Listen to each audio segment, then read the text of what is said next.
Schools in the spotlight. Joining us now, Parents Defending Education President and founder Nicole Neily. Nicole, thanks for being with us. I got you about this. This is big. The largest teachers union in America, the National Education Association, has a video ad suggesting New Jersey parents who battle school boards are extremists who fight to score political points. At this point in all the work that you're doing, Nicole, how tired are you getting of being called an extremist for simply using your voice? I mean, is that the best they can come up with? Because let's take a step back and think, who is actually extreme? For starters, 99.99% of teachers' union donations go to Democrats, and they regularly advocate for policies that have absolutely nothing to do with education, from things like abortion on demand to Medicare for all, things like supporting Palestine, things that have nothing to do with educating our children. This summer, the NEA actually voted to make an enemies list of people and organizations that oppose the radical gender ideology. And last summer, they did the same thing and made an enemies list about organizations that opposed critical race theory in schools. And so caring about children is their absolute last priority. They're on the defense and they're scared because people are mad and they know what these unions are up to. And they want to make their voice heard. We're a country that's about making your voice heard when you have an opinion. Here's some parent outrage. I want you to listen to this. This is the head of the school, what a school board said about the Pledge of Allegiance. Listen to this. The word God in the text of the Pledge of Allegiance is capitalized. The text is clearly referring to the Judeo-Christian God, and therefore it automatically makes the Pledge of Allegiance a non-inclusionary act. Okay, so that's a Fargo school board meeting. I want you to listen to what a parent who's trying to reinstate the pledge had to say about it.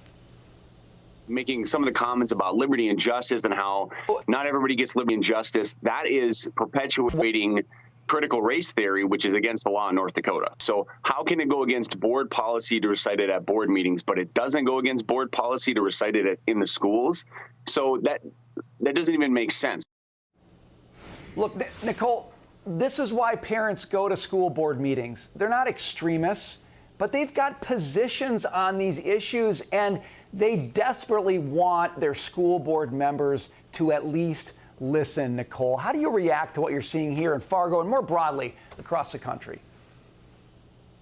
I mean, if it can happen in red state North Dakota, it can happen anywhere. And that's why we encourage parents, show up and listen, because the price of liberty is eternal vigilance. You know, fortunately in Fargo, there's a happy ending because the board actually walked back their policy. And so now the Pledge of Allegiance has been reinstated. And to me, that really shows the power of parents, right? They'll show up, they speak in Fargo up and become the board. And those are not things you'll hear on CNN or MSNBC, but people are making a difference from coast to coast. Just recently, the Wyoming Department of Education actually canceled a contract with Panorama and Peak Education, the data mining related to Merrick Garland's son-in-law. Because people spoke up about it. Urge people speak up because you can, and Department of Education, and you will make a difference. I want to ask you about, you've got a lot of parents who have been watching what's going on in America over the past 2 years, and they're inspired by the pushback that they're seeing, by parents taking the initiative. We've got a school year coming, and you know some of these kinds of issues are going to rise to the top. Parents are going to see things that they don't like. How do you counsel parents who want to get involved but still might feel like, I don't want to be called an extremist, I don't want to be put on an enemies list? What's your encouragement to them? Absolutely. My coworkers and I are emailing or on the phone with parents every single day talking about these issues, because so many people that are engaged in education right now are accidental activists. These are people who had no idea and had no problem with what was going on in school 2 years ago, before COVID, before they saw what was really taking place. And so we have resources on our website, defendinged.org, that walk people through first knowing what your rights are so that you know where the red lines are. So if and when those lines are crossed, people know that something should be done about it.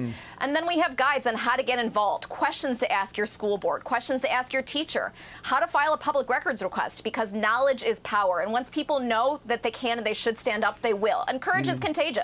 Some of the most important accidental activists that America's ever had. Nicole Neily, we got to leave it there. Thanks for being with us. Thank you. Well, the media